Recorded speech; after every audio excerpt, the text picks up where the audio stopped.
2021-2025 жылдарға арналған кәсіптік дамыту жөніндегі ұлттық жобасы аясында мемлекеттік гранттар беру қарастырылған.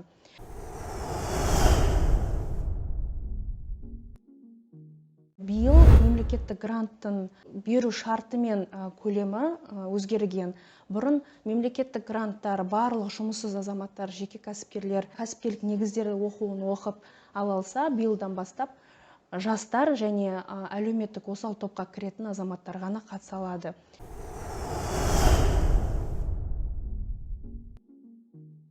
Мемлекеттік гранттың қаражаты ана жылы 583.400 теңге болса, биыл 400 айлық есептегіш көлемінде ол 1.225.200 теңгеге ұлғайылды.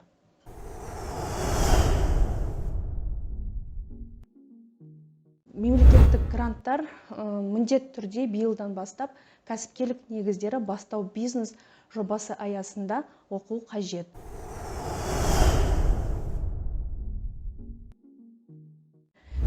Ағымдағы жылдың 25 шілден бастап бастау бизнес кәсіпкерлік негіздері оқу Еңбек-Skills KZ портал арқылы онлайн форматта тегін оқытылады. Қазіргі таңда осы бүгіннен бастап Еңбек-KZ порталына кіріп, жұмыссыз ретінде тіркеліп, Еңбек-Skills платформасы арқылы бастау бизнес жобасы аясында оқуға болады.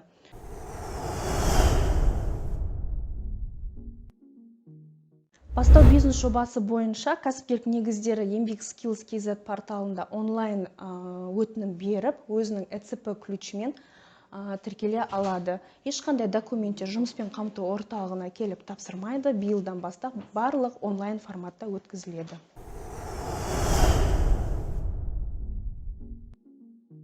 Бастау бизнес оқу 14 күн көлемінде оқытылады. Ары қарай оқып болғаннан кейін, сертификат алғаннан кейін мемлекеттік грантты алуға мүмкіндіктері бар.